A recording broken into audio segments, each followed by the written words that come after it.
Who is Rooskin? It's kind of turning into a collective at the moment. We've got lots of members and we're just making cool, psyche music, I think. Yeah, that's pretty accurate. Yeah, it's kind of like Rob said, it's kind of evolved into kind of a loose collective of musicians. There's a bit of a community circulating around our local scene, and yeah, we're just trying to make some pretty relaxed music and having fun while we do it.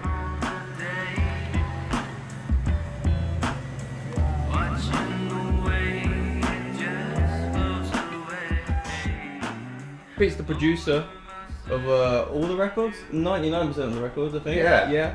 And I think I'm the main writer. Yes. And this tune we did a collab between Rooskin, which Pete is in, and also Pete's band, Beach For Tiger, represented by Pete. We just kind of stumbled across the thread of what felt like maybe something slightly different to both bands. So then the collaboration just started to kind of make sense without any real preconception. It just happened, like I say, naturally. You know, it's like an excuse to expand the genre. It's easy to get bound by a certain aesthetic when you start and go into a band. By joining forces, we had this kind of thing where we could do what we wanted in a way, which made it feel quite liberating. Yeah. I guess it felt like a wild card because it was a newer sound. Yeah, I mean, for me personally, I think I always wanted to create a song like that. Like it really tapped into something that I don't feel like that I had explored as a producer up until that point. We've been on the soul train lately, haven't we? Yeah, absolutely. I'd say like Dope Lemon and JJ Kale. They're the kind of more hazy psychedelic side of it, and then feeding into that, is a kind of an array of soulful influences like Duran Jones and a lot of the kind of revived retro soul that's kind of coming back these days. That's been certainly inspiring us. I think I was writing it here, and I had like 2 chords and like a rough lyric, and I think I had the hook, the melody for the chorus, and then we started putting it down in your studio, and the sound just kind of happened, and we didn't try and steer it anywhere. I think we went at it with small amounts of preconception. There wasn't this massive drive to make it sound exactly like this, exactly like that. Yeah. I think we just realised as it was unveiling that certain influences were clearly at play.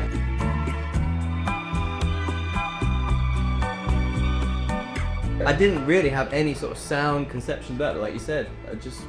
We brought it to the studio, and then you produced it into this magical beast. Yeah, and just had some fun with it. The whole premise of that Dopatine EP, which contains Searching for Freezing, was that we wanted it to just feel fun. We wanted it to feel that we weren't overthinking things. We were just allowing things to happen as they were coming through us, rather than.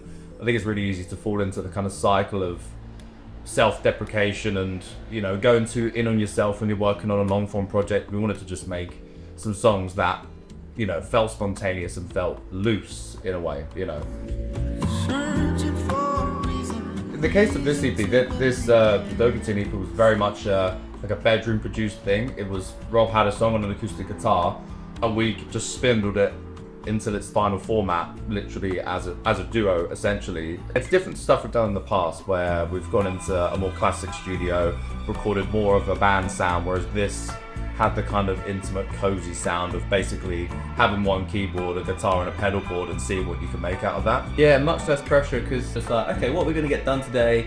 And you push it until we're both out of ideas, and then we're like, yo, that's what we've done today.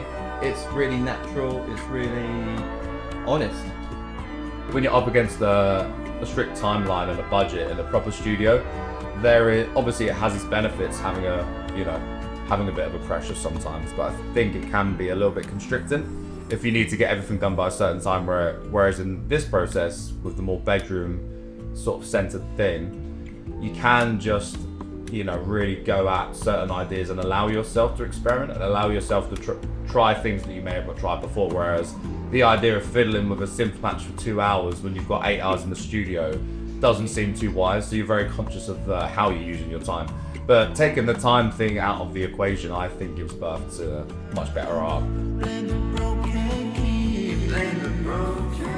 I guess it was about like comparing the pattern of how each generation has their sort of their fix. The story in the song is that the last generation, nicotine was a big thing, you know, people were smoking, they thought, oh, this is great, harmless, whatever. And then our generation has, you know, social media, dopatine hits, dopamine hits. Sorry. Yeah, so, well, yeah, Rob invented a whole new word. A mixture of nicotine and dopamine, Dopatine. Though I guess it's representative of basically all of the addictive things we've latched onto over the last century, and how we all kind of blame each other for all of our downfalls and stuff. Yeah.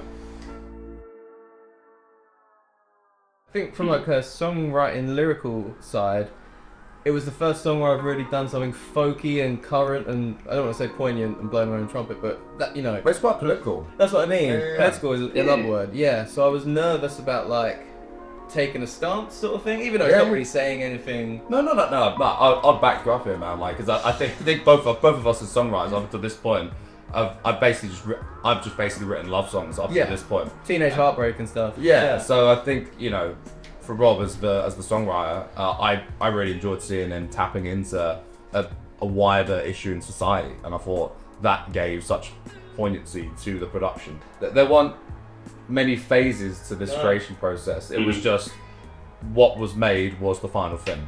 That's what got polished and put out, you know. Yeah, I think the first verse came really easy, and the chorus. Spent some time on the second verse, and we sort of rewrote that second pre-chorus for your vocal. Yes. Yeah.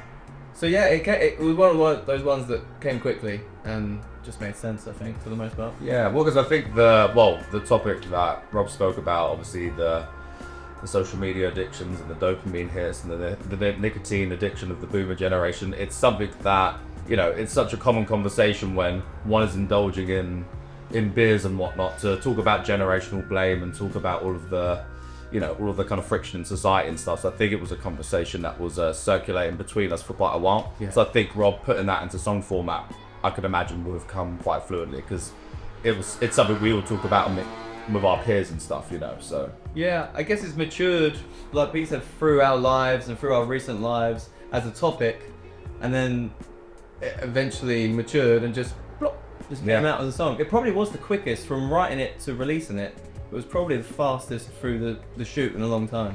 I'd say so. Yeah. I'd say so. I think, yeah, because once we got to Searching for a Reason, after State of Mind, we had kind of dialed in this new formula that felt very smooth and easy and felt representative of where we stood creatively at the moment, and we were just kind of allowing it to happen. You know, it's the old Rick Rubin philosophy of just let the universe come through you and just letting it happen. Because I think when you were talking about a lot of different songwriting methods and creative approaches, I think when you can be too bound by routine and restrictions, I don't think you're allowing yourself to be as loose and creative as you can be. I think that's something that we both struggled with over the years. I think we have maybe at points in our career forced ourselves to be creative when we weren't feeling it. But if you have a wave of creativity and you allow it to happen, that's where the magic is, man. At least that's what I think. Seems to be working. Yeah.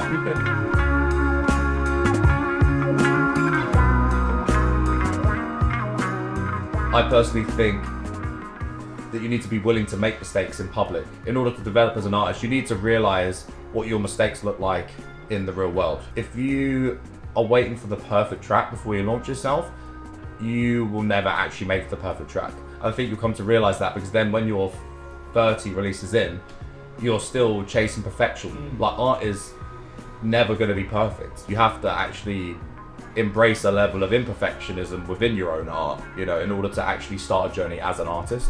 When Rooskin first started gigging, probably, I don't know, it might have even been 2016, 2017, I really couldn't sing, and it was only doing those gigs that helped me to be able to carry a tune. I mean, it's still something I battle with.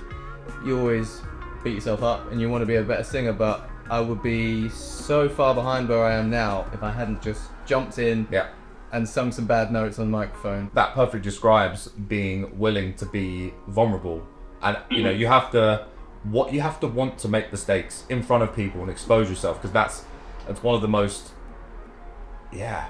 important things you can ever go through as a developing artist. It's the conditioning, it's the cutting your teeth. You need to go through it, and don't be scared of it. Just go for it. Yeah, I fully agree with this. Well, thank you guys so much for your time and for like the amazing song that you bring the world now.